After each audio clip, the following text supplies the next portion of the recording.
श्री शिवाय नमस्तुभ्यम दर्शकों, हर हर महादेव। आप सभी का हमारे चैनल शिव कथा उपाय पर बहुत बहुत स्वागत है।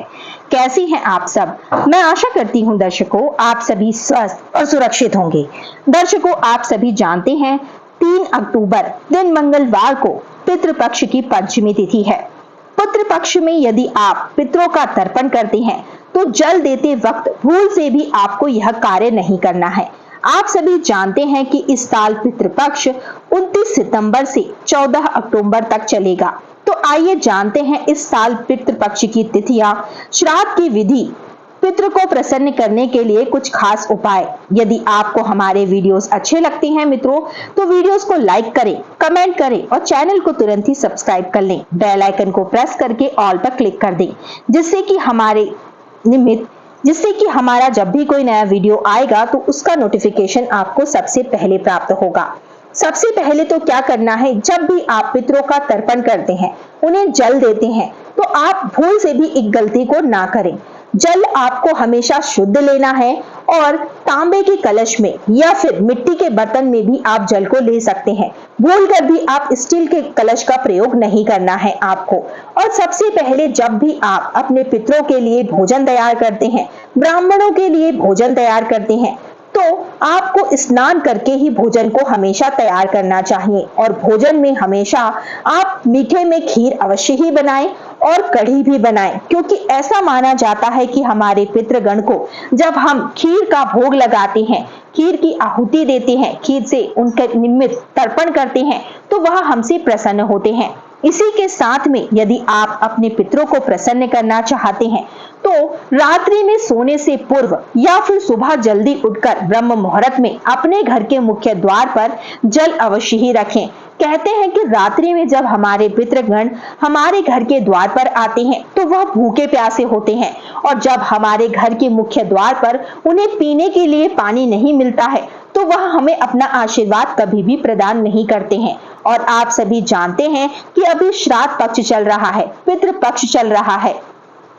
इस पितृ पक्ष में हम अपने पितरों के लिए तर्पण करते हैं, उन्हें याद करते हैं, उनके नाम का पिंड दान करते हैं, उनका श्राद्ध करते हैं।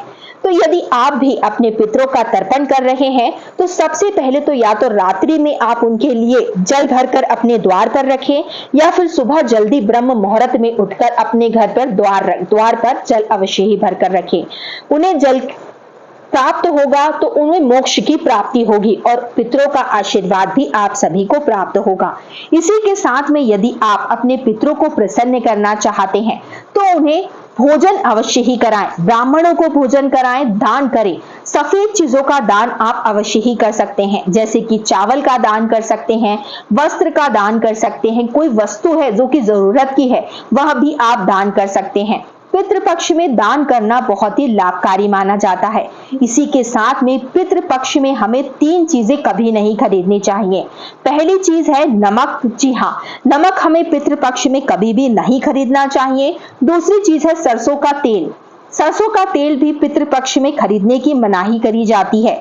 इसी के साथ में पितृपक्ष में हमें झाड़ू भी कभी भूलकर नहीं खरीदनी चाहिए, और खासकर पंचमी तिथि पर, क्योंकि यह पितृ पंचमी कहलाती है। पितृपक्ष की यह पंचमी तिथि बहुत ही खास मानी जाती है। जिस भी तिथि को हमारे पूर्वज का श्राद्ध किया जाता है उस तिथि पर आप श्राद्ध अवश्य ही करें, और खासकर आप नवमी तिथि, पंचमी तिथि और अमावस्या की तिथि, इन तिथियों पर आप भूल चूक बस यदि आपको तिथि याद नहीं है तो आप पितरों के निमित्त श्राद्ध उनका इस दिन कर सकते हैं। इसी के साथ में पितृ पंचमी तिथि पर यह 3 चीजें भूलकर भी आपको नहीं खरीदनी है। इसी के साथ में अपने पितरों को तर्पण करना है और भगवान सूर्य देव को अर्घ्य देना ना भूलें। शाम के समय घर के मुख्य द्वार पर आपको दीपक जलाना है, और सुबह सुबह ब्रह्म मुहूर्त में एक चौमुख दीपक तैयार करके अपने घर के मुख्य द्वार पर रखना है। कहते हैं कि सुबह के समय देवी लक्ष्मी भी धरती पर भ्रमण करती हैं, और जिस घर में देवी लक्ष्मी का वास होता है उस घर में देवी दरिद्रता फिर कभी भी प्रवेश नहीं करती हैं। तो यदि आप धन की देवी माता लक्ष्मी को भी अपने घर में आमंत्रित करना चाहते हैं तो प्रतिदिन इन 16 दिनों तक आप अपने घर के मुख्य द्वार पर सुबह ब्रह्म मुहूर्त में उठकर चौमुख दीपक अवश्य ही जलाकर रखें, जिससे कि चारों दिशाओं से आपके घर में माता लक्ष्मी का वास होगा, घर में धन की बरकत होगी और आपके पितरों का भी आशीर्वाद आपको प्राप्त अवश्य ही होगा। ये कुछ उपाय हैं जो आज के वीडियो में हमने आपको बताए हैं। यदि आपको हमारा वीडियो अच्छा लगा हो मित्रों, तो हमारे वीडियो को आप लाइक करिएगा और यदि आप हमारी चैनल पर पहली बार आए हैं, मेरी आवाज को पहली बार सुन रहे हैं, तो चैनल को तुरंत ही सब्सक्राइब कर लीजिए, बेल आइकन को प्रेस करके ऑल पर क्लिक कर दीजिए, जिससे कि हमारा जब भी कोई नया वीडियो आएगा तो उसका नोटिफिकेशन आपको सबसे पहले प्राप्त होगा और उस वीडियो का लाभ आप सबसे पहले उठा पाएंगे। कमेंट बॉक्स में अपना कमेंट, अपना सवाल, अपना सुझाव हमें अवश्य ही प्रदान करें। यदि आपका कोई सवाल है तो हमें कमेंट बॉक्स में लिखकर अवश्य ही बताएं। हम आपके लिए उस सवाल पर भी एक वीडियो अवश्य ही लेकर आएंगे और आपको उस सवाल का जवाब प्राप्त कराएंगे। धन्यवाद दर्शकों। यदि उपाय अच्छा लगा तो लाइक करें, कमेंट करें, सब्सक्राइब करें। मिलते हैं अगले वीडियो में, तब तक के लिए श्री शिवाय नमस्तुभ्यं दर्शकों। हर हर महादेव। जय मां लक्ष्मी।